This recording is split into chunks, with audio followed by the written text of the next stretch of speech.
Just another day in the freezing temperatures taking care of my flock. So generally every day I come out and I allow the chickens to access the space of their outdoor run as well as their indoor run. So I come out here and I open up the door to the outdoor run, and they can choose whether they want to be outdoors or just hang out in their indoor run. But basically this is sufficient space, or I should say more than enough space for the size of my flock, which the capacity of this space is for up to 30 chickens. So I just fed them some of my winter grain mix that I mix for them every year for the cold weather season. And it's a grain mix that I have personally formulated for my flock, ensuring vital and nutritional content for their health and well-being. Now that they are distracted in the outdoor run, enjoying their tasty greens and socializing, I can come in here and clean up the indoor run, which is to basically turn the material in here. Now before I let the chickens out in the outdoor run here, I raked up the leaves and the material in the outdoor run, and it really don't look like much of a pad because everything is frozen, so it was hard to just rake it all up together with the ground being frozen already. But I raked it up and I pretty much threw the grains on top of the pile, and in that grains we have different types of seeds. We have cracked corn, we have different types of nuts, black oil sunflower seed, fruit pieces, oats, and their own eggshells,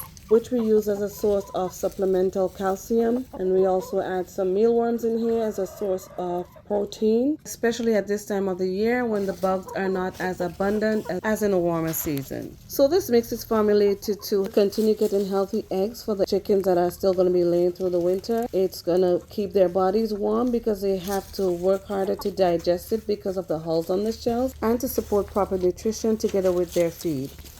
Why did you open that gate? Shell. Go. Go play. Go get your ball. Go get your ball. So I have their feed out here waiting for them. I gotta put some more in it, and this is high protein feed that they're getting. At some point I would start giving them a mixture of their move. Girl, I ain't playing with you. I'm gonna mix in some layer feed with that high protein, but for now I'm just giving them straight high protein feed, which also got calcium and all that good beneficial stuff for them. But I'd rather stick to that for now based on how I see they're doing, especially the turkey. She has lost so much feathers in there, but all the other birds, as you can see, they're covered with feathers now. Their feathers have grown all the way back in. And this only took me like, let's say about 2 weeks for them to fill back in with their feathers. But now Miss Turkey right here, the star of the show, decided that it's her time to molt. Alright, so they're scratching around out here in the outdoor run. While I'm in here cleaning up, I'm raking up all these lost feathers in here. And they have slowed down quite a bit in laying. It's been so cold. What does the thermostat say? Oh, we're in the 20s right now. It's probably like almost 10 o'clock in the morning, so it's a very cold day out here today. But either way, I have to come out here and make sure, Dora, come, and make sure that these birds are safe and that they're doing okay. You know, it's good to always come out here and eyeball them, just to make sure that nothing funky is going on. So whether it's cold or not, whether I want to or not, I have to come out here and actually take care of them, rake up, give them their feed, because the feeder is now a removable feeder that we're using because of the rodent issue. I won't say it's an issue because it's not an infestation, but at the same time, once I see evidence of rodents, no, that's not going to work well with me. And so we have taken measures to make sure that we're not accommodating them at all around here. All right, so back to raking up these feathers.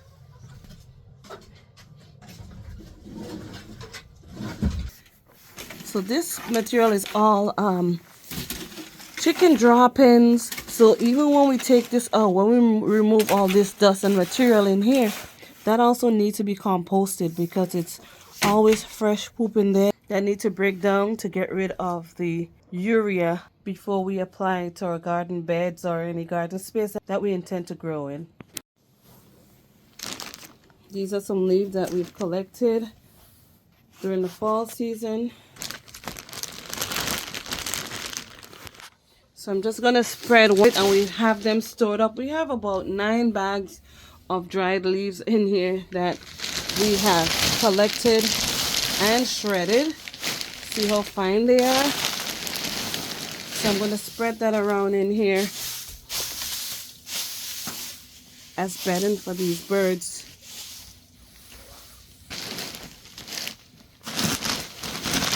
So once they poop in this, I can just turn this and it's a done deal. This will be really good compost material in the spring that I can eventually add to the garden beds.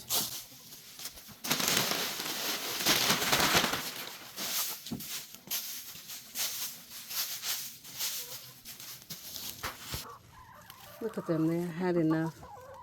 They're just chilling now, so they're going to go back to those greens later on in the day. So they have that to feast on all during the day today if they feel like it, if they're just out here in the outdoor run. But in here, even though I put this material here, they can still dust bait. They will actually dust bait in this material if need be. If that's their favorite spot to dust bait, that's where they're going to go dust bait. But I'm going to leave this area here, and there's sufficient room for all 10 of them and the turkey to dust bathe in. Sometimes I do put down some diatomaceous earth, but I don't have any reason to do that right now because I have already done that for the season, probably about let's say about a month or so ago.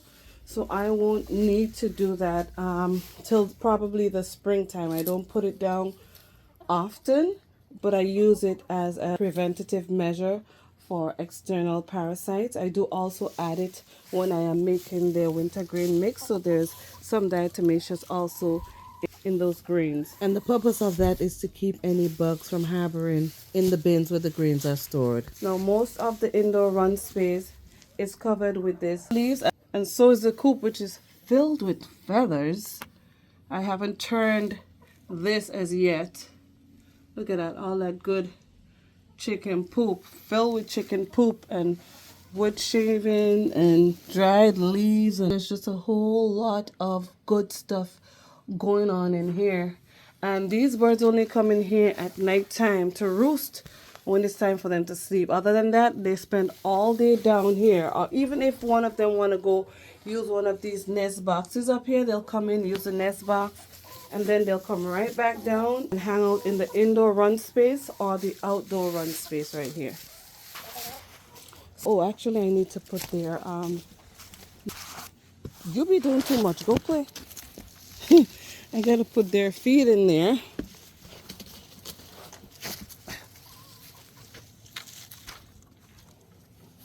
Which I almost forgot.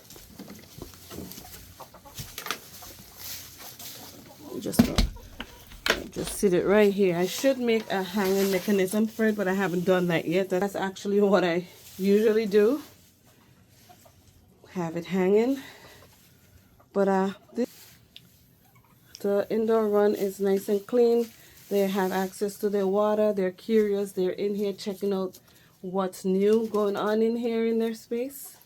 And that's normal for them. And the thing about putting the leaves down is that will encourage bugs. So like bugs will come in and hide in it, and they get to scratch around and find those bugs or worms or whatever critter it is, you know, to feast on and enjoy a nice protein snack. Sometimes I don't have to come out here and do much work. I come out and sometimes I just stay here for at least a half hour just to watch their behavior, you know, to see if anything's going on with them, if they're looking like or exhibiting signs of any type of parasites, whether it's internal or external, because they would show you. If they do have internal parasites, you would see them shaking their heads. You would see them with a poopy butt, like a really runny poop on their down feathers, like right beneath their vent area. And so these are the things that I come out and look for just to check out what's going on with my flock. And my operation is not immune to any type of potential issues. Why you in here? Go. Why you open the gate and come in? She's so good with these chickens. Stop. Get out. They do not want to play. Go. Stop doing that. Go play. Jeez. Once an issue start, you just want to make sure you have a game plan as to figuring out what's really going on with your flock. Sometimes it might be just one bird isolating itself. Let's say it's molting and it's a target for bullying, or if it's egg bound, or if it might have some type of parasitic issue going on. They would isolate themselves in a corner and then they become a target for being pecked on and being bullied around here in the flock. And so I just come out and observe them and make sure that just normal chicken stuff is going on and nothing of concern is really happening. Dora, you're back in here again. Go. You're not listening. That's what you get yelled at. Goodbye. Let me latch this because I don't know why you're coming in here.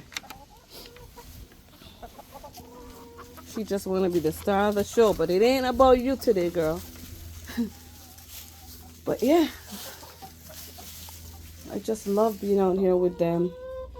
This is what I would call at this point an old flock.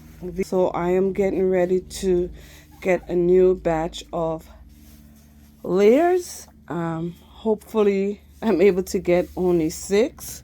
Sometimes I get carried away. My capacity here is to hold 30 layers. So we'll see what happens. There are certain breeds that I enjoy over others. There are certain egg colors I would like to have in my eggscape when I'm collecting eggs. And so hopefully I'm able to stick with just, I've been trying for years to stick with just 6 birds, but I haven't been able to do so because they're all unique in their own way. And so I get to see that, experience that, and share that with you guys. This is all for now. I hope you enjoyed this video. If you enjoy my content, please subscribe to my channel so you can get alerts of all my newly uploaded videos.